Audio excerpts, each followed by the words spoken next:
Good morning, beloveds. I'm a little off kilter this morning for a variety of reasons, including the fact that it's not Monday. Yesterday was Memorial Day, and so my husband and I had the day off. And it was really interesting for both of us to get up. We got up, we went to the park, we came home, we had breakfast, and then we basically crashed out on the couch and played on the computer. We did a couple of projects. We're working on our garage, and just hung out, and we put on the coronation of King Charles and just watched that and played on the computers, and like I said, worked on a couple of projects. And the cats just came and hung out in the living room, and they were like, "Woo, the two of you are together and just doing." It was nice. And so today, I keep thinking today is Monday. So I'm just like, and it's not Monday, it's Tuesday. And we have an interesting title today. Our title is Skepticism. I always enjoy the one-word titles because you never know where they're going to go. But it is May 30th. Our title, like I said, is Skepticism. Our author is Clara Beranger from Peace Begins at Home, which from 1954, and it's from Unity. She is from Unity. All right, so let's see what skepticism is. There are many persons who are in the state of wanting to believe, but who cannot entirely eliminate old doubts. The lifelong habit of believing only in the evidence of the senses make it difficult for them to believe anything invisible or intangible. And they cannot see or touch God. Neither can they see or touch electricity, but they feel free to use and trust its power because they have found that it works. If they would only start with the trust in God, they could prove God's power and make it work as surely and effectively as they make electricity work. But to use electricity, they must turn it on by pushing a button or flipping a dial, by connecting the current with a physical instrument designed to conduct it, such as a light bulb, a vacuum cleaner, or a radio. The same is true with the power of God. We must connect ourselves with God if we would bring God's Spirit into active manifestation within our lives. Those who have had enough faith to make the initial effort, even so some unbelief is lodged in their minds, have had demonstrations that God is, and in thousands of cases, whole lives have been changed by faith. Faith is the switch that releases God's power and makes it ever available for our use. All right. I see it occasionally. I haven't seen it in a while, but there's a meme, and so now I'm going to mention it, and now it's going to turn up everywhere every time I turn around. Because we're brought up with, and Jesse talks about this too, we're brought up with seeing is believing. The problem with seeing is believing is that there are certain things that you will never believe until you see them. And there are things, i.e., as she says, God, that we can't, and I'm going to use air quotes here, see. Except for the fact that if you look around the world, you can see the visible manifestation of God. And what am I talking about? Nature. I mean, look at the giant sequoias. Look at the giraffe. Look at the platypus. Right? I'm trying to think of kind of unusual examples. I mean, you can even get so... Look at a dragonfly's eyeball, our own eyes, the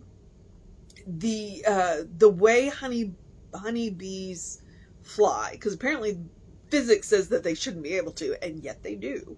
So you'll see this, and I see it, the meme that I was talking about is you'll never see, it's basically you'll never see unicorns. If you don't believe in unicorns, you'll never see one. If you don't believe in the magic, you'll never see it. So for you to see a unicorn or for you to see magic, you have to believe in them first. Then you will see them. Same thing with fairies. Unless you believe in fairies, you'll never see one. So there are things where sometimes we have to suspend that need to have evidence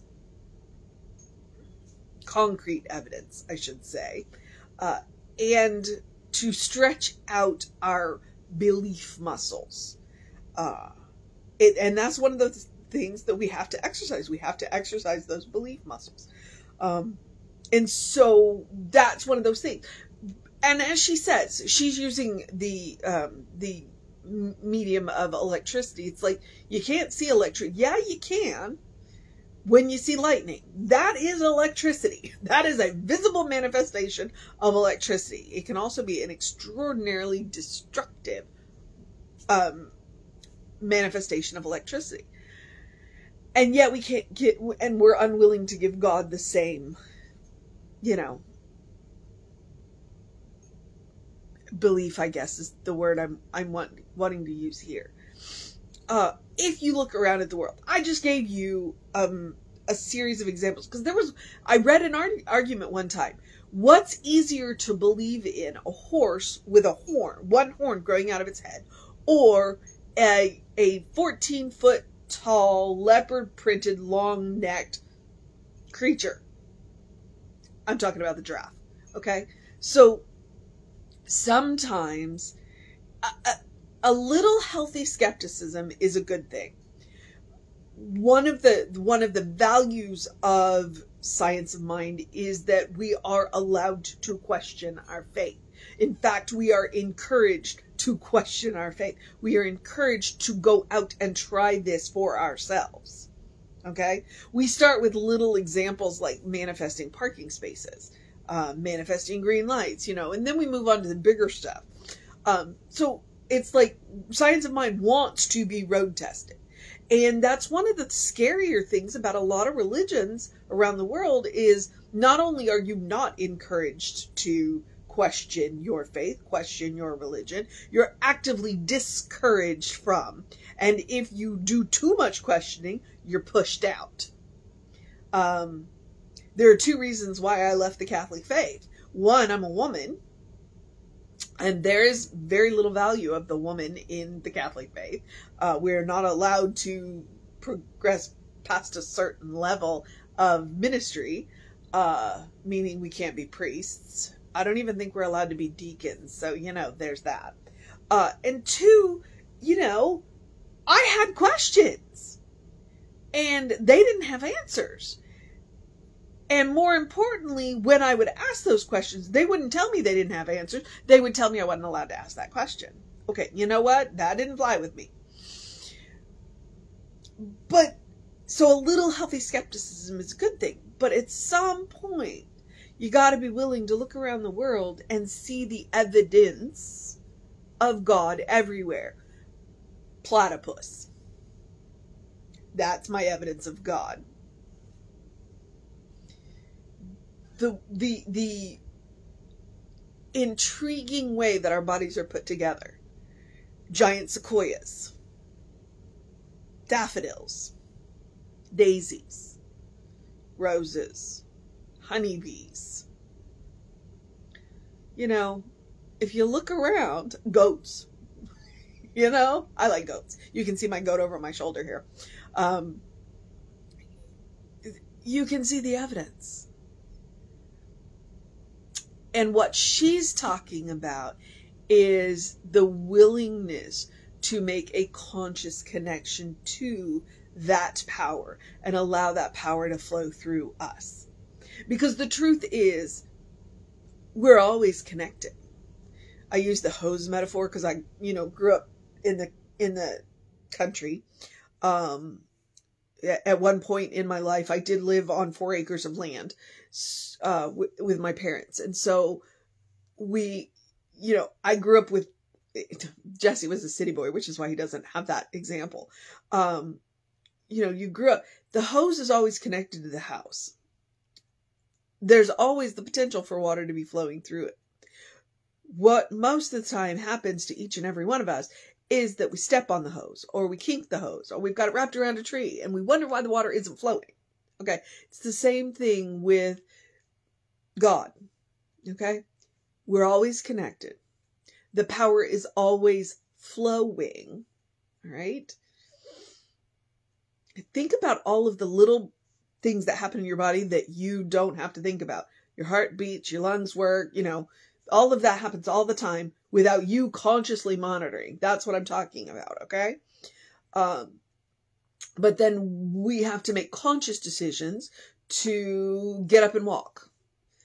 And, or even to sit down. You got to make a conscious decision to do that.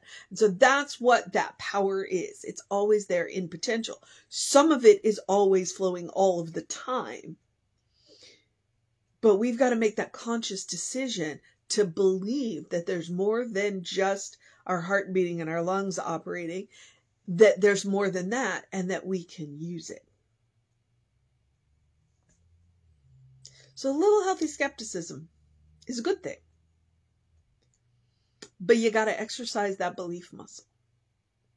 You got to be willing to look around in the world and be astonished. That's what Jesse was talking about on Sunday. We want to be astonished. And honestly, if we look around the world, go look at the Grand Canyon or any mountain and be astonished. And then recognize that the power that made that decided that the world needed you too. And then see what you can do in partnership. All right. Skepticism. Ooh, clearly I have thoughts about skepticism. Okay, so what is the mission today? The mission today is to exercise those belief muscles. What is it that she says? Those who have had enough faith to make the initial effort, even so some unbelief is lodged in their minds, have had demonstrations that God is, and in thousands of cases, whole lives have been changed. Faith is the switch that releases God's power and makes it ever available to our use. So the mission today, should we choose to accept it, is to flip that switch. To have a little faith. We can have a little skepticism, but we got to have a little faith.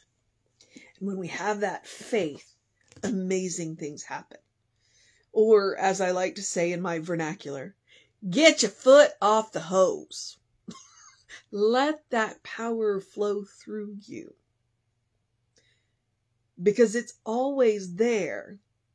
We're just frequently getting in our own way.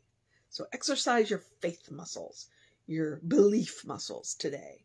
Find something.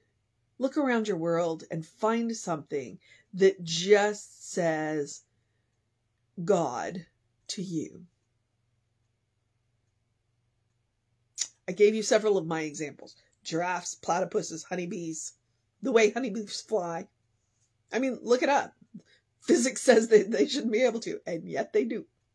So, exercise your belief muscles today. All right. The other part of the daily mission is to practice the spiritual principle of doing something loving for yourself, doing something kind for yourself, doing something compassionate for yourself, which looks like self-care. Okay. Big believer in self-care, very important self-care. And it can be as simple as taking a deep breath before you speak. It can look like spending all day on the couch doing nothing, which is what I did yesterday. We watched the coronation and hung out with the cats. It was fantastic. That's what self-care looks like. It also looks like taking a walk, taking a nap, eating dessert first, making room for joy. Okay? Your life is a special occasion. Joy is a quality of God. Therefore, it's always flowing into you. You have to make room for it. Okay? When I say exercise your belief muscles, well, you can exercise your joy muscles as well. Make room for joy. All right? And sometimes it looks like eating dessert first, but it also looks like wearing the nice clothes and eating the good stuff and, having a little fun or a lot of fun. Okay? It looks like taking the day off. And today it looks like taking care of business. So, all right. The rest of the suggestions are, let me go back to practicing love, kindness, and compassion on yourself. Okay. 1, I want you to create a habit. 2, you are your own best test subject. 3, you deserve your own love. You deserve your own kindness. You deserve your own compassion. Didn't want to forget to say that. All right. The rest of the suggestions are do something to engage your mind and your body, whatever it looks like for you. We're rearranging our exercise days. So today was a bike ride. It'll be good. I can feel the dryness in my throat. So I'm going to wrap this up so that I don't start coughing. So engage your mind and your body. Drink plenty of water. I say water, fluids, you know what I mean. Your brain works better when it's well hydrated. So please drink plenty of fluids as the days warm up, because we're heading towards the 90s now. It'll be easier, but please do that. And get that early in your day bright light. There was some sun this morning. The sun was peeking with the clouds. I wore sunglasses, didn't wear sunglasses. So I got my early in my day bright light. I've reset my circadian rhythms. It's science. You can look it up. What I'm talking about is a hormone cycle. That early in your day on your face and forearms, sunlight does reset those hormones. You'll have more energy during the day. You'll sleep better at night. It's science. You can look it up. All right. And circadian starts with a C, not a K. If you Google it. Okay. And then the last one, because I have that Ernest Holmes quote that I love. Open the windows of your soul. Allow the breath of heaven to remind you, you do live in heaven right here, right now. It's all around us all the time. What am I talking about? I'm talking about a state of mind, a state of consciousness, a conscious living. The definition of mystics was being present here and now. Well, that's what that heavenly state of mind is. Being willing to look around the world and see God looking back at us. Being willing to look at each other's eyes and see God looking back at us. Being willing to look at our own eyes and see God looking back at us. Open the windows of your soul. I mean, if you don't think a platypus is astonishing, you don't think a giraffe, I mean, just think about a giraffe for a minute. It's astonishing. That's what I'm talking about. Open the windows of your soul.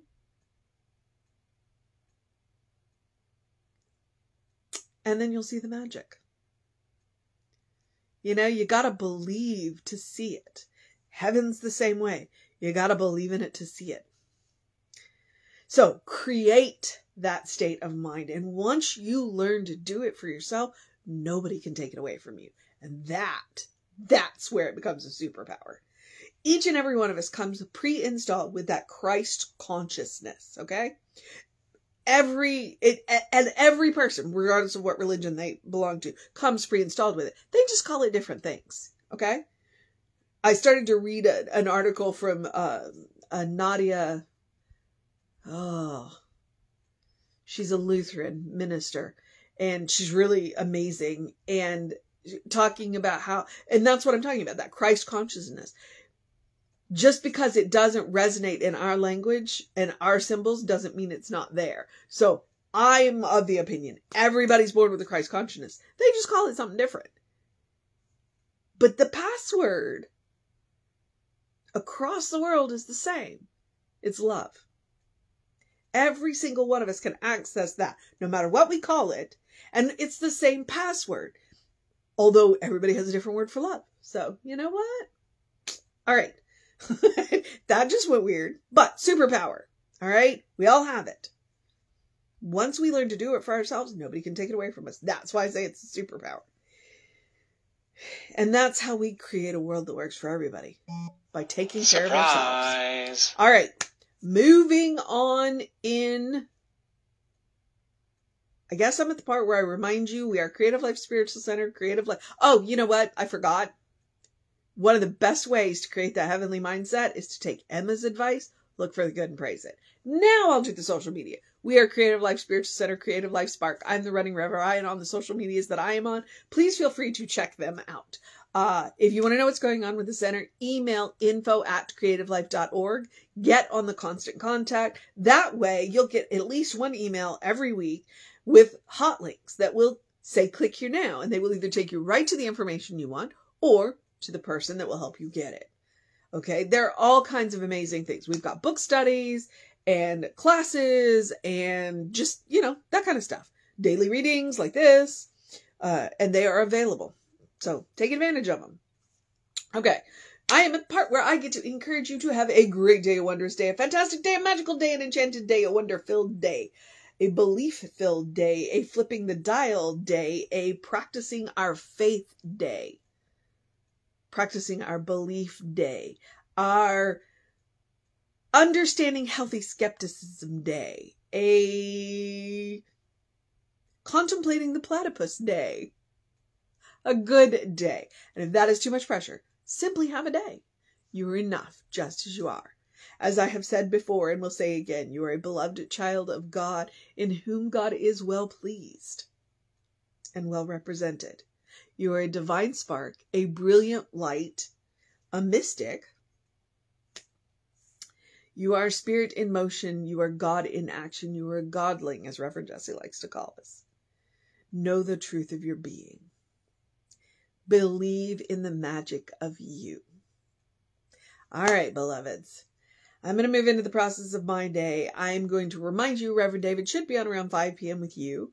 I'll be back with you around 9 a.m. tomorrow, although I have 3 chapters left in this thing called You. So hopefully I'll get another chapter out tonight. Take care of yourself. Know that you are loved, and I will see you next time.